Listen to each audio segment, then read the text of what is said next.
Hi friends, welcome to my channel. ఈ వీడియోలో మనం తెలుగు నటి శరణ్య ప్రతాప్ గారు నటించిన ఆల్ తెలుగు మూవీస్ గురించి తెలుసుకుందాం ఫ్రెండ్స్.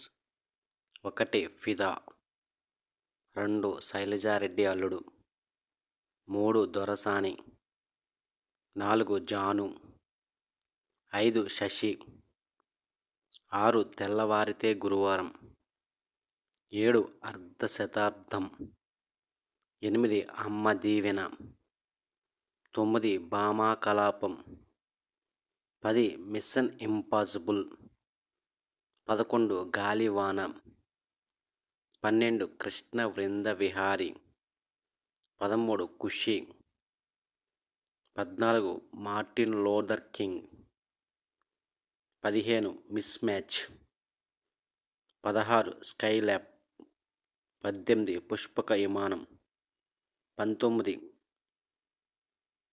ది వారియర్, 20 30 రోజుల్లో ప్రేమించడం ఎలా, 21 crazy crazy feeling, 22 Ambajipeta marriage band, 23 Bhama Kalapam 2. ఇవి తెలుగు నటి శరణ్య ప్రతాప్ గారు నటించిన all Telugu movies and web series list. వీడియోని లైక్ చేయండి, షేర్ చేయండి, అలాగే మా ఛానల్ సబ్స్క్రైబ్ చేసుకోండి. Thank you for watching.